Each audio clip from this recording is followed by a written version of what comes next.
Selamat petang, salam sejahtera. Terima kasih karena bersama dengan saya di Nazilin Unity Channel. Ini satu pendedahan paling luar biasa dipetik daripada Harapan Daily, yaitu 7 projek pembangunan RMK12 berada dalam keadaan sakit di Kelantan. Kalau baru-baru ini ramai yang cuba mahu mempersoalkan kredibiliti Perdana Menteri Anwar Ibrahim dan mempersoalkan kemampuan kerajaan perpaduan di Putrajaya, akhirnya ini pula pendedahan untuk Perikatan Nasional. Jabatan Pembangunan Negeri Kelantan, Unit Penyelarasan Pelaksanaan ICU, Jabatan Perdana Menteri JPM mengesan 7 projek pembangunan di bawah RMK12, Rancangan Malaysia ke-12, dikategorikan sebagai projek sakit di negeri itu.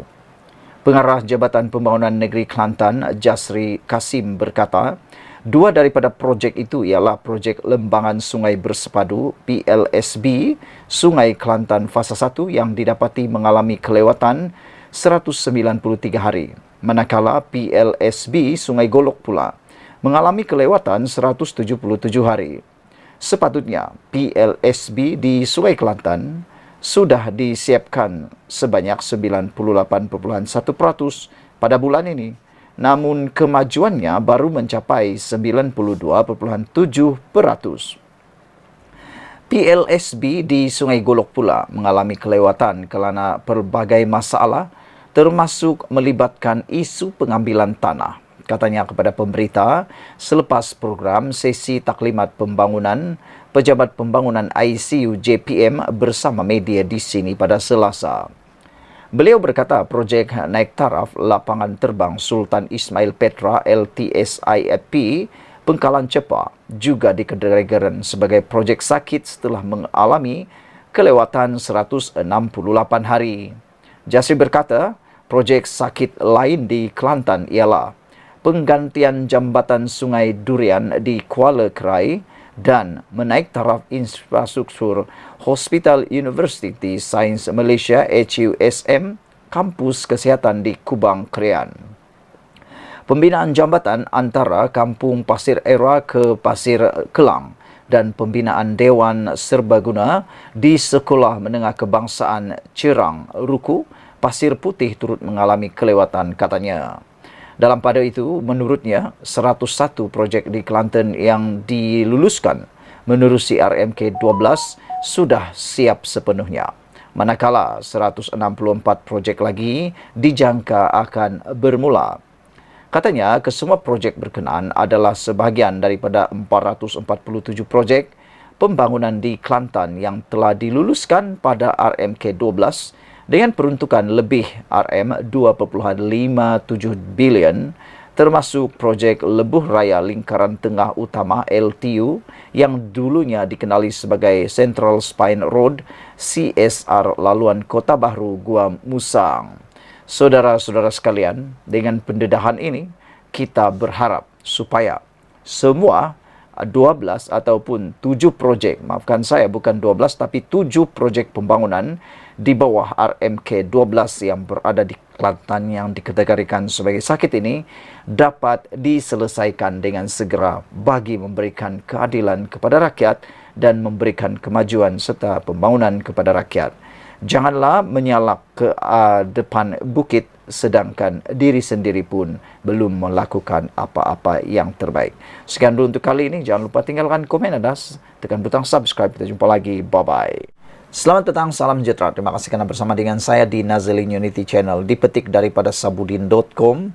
PAS patut calonkan Tun Mahathir tanding di Kemaman. PAS akhirnya menutup teka-teki mengenai Kemaman apabila memutuskan tidak akan mengemukakan rayuan terhadap keputusan Mahkamah Tinggi yang membatalkan kemenangan calonnya di kawasan tersebut. Dengan pengumuman mengenai perkara itu, Setiausaha Agung PAS Taqiyuddin Hassan berkata, pihaknya kini bersiap sedia untuk mengambil langkah selanjutnya berdasarkan ketetapan yang akan dibuat oleh Suruhanjaya Pilihan Raya atau SPR. Dengan tidak mengemukakan rayuan, ini bermakna suatu pilihan raya kecil atau PRK bagi Parlimen Kemaman terpaksa diadakan dalam waktu terdekat ini. Mengikut peraturan SPR, sebaik sesebuah kawasan parlimen atau Dewan Undangan Negeri diisytiharkan kosong, suatu PRK hendaklah diadakan dalam tempo 60 hari. Pada PRU 15 tahun lalu, C. alias Hamid yang mewakili PAS menang besar di Kemaman dengan majoriti 27.179 undi dalam pertembungan 4 penjuru. Beliau mendapat 65.714 undi diikuti Ahmad Said yang juga bekas Menteri Besar Terengganu dari Barisan Nasional yang memperoleh 38.535 undi, diikuti calon Pakatan Harapan PH Hasuni Sudin 8.340 undi dan calon pejuang Rosli Abdul Ghani 506 undi. Di atas kertas, keputusan PAS tidak mengemukakan rayuan dan ingin bertarung sekali lagi dalam PRK di Kemaman adalah kerana parti itu yakin mampu memenangi semula kawasan tersebut. Dengan majoriti lebih 27,000, adalah sukar untuk calon kerajaan perpaduan menggugat kemenangan tersebut. Waima jika dicampur undi PH dan BN sekalipun, ia masih jauh daripada mencukupi.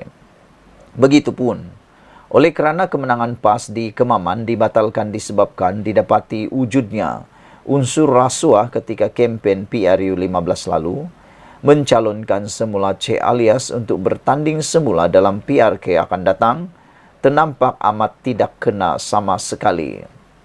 Di gambaran umum, jika C. alias dibenarkan bertanding semula, ia seolah-olah menampakkan PAS tidak serius untuk melawan rasuah dalam pilihan raya. PAS malah akan tampak lebih terpuji jika meletakkan calon lain yang benar-benar berwibawa dan tidak pernah terpalit dengan kes rasuah yang jelas. Dalam hal ini, sesuai dengan minat PAS sejak kebelakangan ini, begitu mengidolakan Tun Mahathir Mohamad, maka adalah lebih baik jika bekas Perdana Menteri 2 kali itu diberi penghormatan, diberikan atau diletakkan sebagai calon di Kemaman. Setidak-tidaknya dengan menjadikan Tun Mahathir calon di Kemaman, ada erti jugalah kekerapan Presiden PAS, Hadi Awang dan beberapa pemimpin tertinggi parti itu berkunjung ke kediaman beliau sejak kebelakangan ini. Dan pencalonan itu tentulah tambah bernilai lagi mengambil kira susulan daripada keputusan 4 negeri takbiran PAS, Kelantan, Terengganu, Kedah dan Perlis, melantik Tun Mahathir sebagai penasihat ekonomi 4 negeri berkenan atau juga dikenali sebagai SG4. Barulah selepas ini Tun Mahathir lebih bermati-matian menarik pelaburan dan memakmurkan 4 negeri itu. Lantaran ketiadaan status sebagai ahli parlimen, Tun Mahathir sekarang ini sering diperleke setiap kali beliau bercakap yang membawa maksud untuk mengajak rakyat menjatuhkan Anwar Ibrahim sebagai Perdana Menteri atau menumbangkan kerajaan perpaduan. Kata-katanya selalu dianggap tidak relevan dan diperleke kerana tanpa berkedudukan sebagai ahli parlimen, beliau seolah-olah sekadar menjerit di luar gelanggang. Maka itu, inilah peluang terbaik untuk PAS meletakkan semula Tun Mahathir di dalam gelanggang. Dalam masa yang sama, kalau sudah berstatus ahli parlimen nanti, bolehlah beliau digeli-gelikan untuk kembali sekali lagi sebagai Perdana Menteri. Sekian dulu untuk kali ini. Jangan lupa tinggalkan komen Anda. Sila tekan butang subscribe. Malaysia kita punya, kita jaga sama-sama. Cintai Malaysiaku. Bye-bye. Selamat petang, salam sejahtera. Terima kasih karena bersama dengan saya di Nazilin Unity Channel. Ramalan demi ramalan akhirnya hampir menjadi kenyataan. Kali ini dipetik daripada FMT, PAS akan meletakkan Dr. Mahathir jadi calon di Kemaman. Itu persoalan paling besar. Sebelum saya teruskan ulasan dan juga kutipan daripada berita ini, sila tinggalkan komen Anda. Adakah Mahathir Mohamad masih relevan dalam dunia politik Malaysia? Dan adakah Mahathir Mohamad akan mampu menang kalau mewakili PAS? Karena kalau kita tahu, dalam PRU baru-baru ini, Mahathir bersama dengan sekutunya dalam Parti Pejuang pada waktu itu Semuanya telah kalah teruk termasuk beliau dan anak beliau sendiri, bahkan tidak mendapat uang deposit mereka sekali. Mereka kalah teruk. Tapi adakah Mahathir Mohamad mahu menaikkan semula reputasinya dengan dicalonkan dalam pilihan raya di Kemaman, Terengganu? PAS kini menjadi perhatian. Satu sumber berkata, Dr. Mahathir Mohamad akan lebih mampu membangkitkan masalah yang menjejaskan 4 negeri pimpinan PAS jika beliau berada di Dewan Rakyat. PAS berkemungkinan meletakkan Dr. Mahathir Mohamad sebagai calonnya pada PRK Kemaman, kata sumber rapat bekas Perdana Menteri itu. Ramai netizen menulis kalau Mahathir diletakkan menjadi calon dalam PRK Kemaman, mereka kata itu satu kesilapan paling besar yang akan dibuat oleh PAS. Dan mungkin itulah permulaan kepada kejatuhan PAS, kata mereka. Karena sebelum ini kita ketahui Tun Mahathir Mohamad, beliau tidak pernah menjadi orang biasa-biasa di dalam mana-mana parti politik atau gabungan.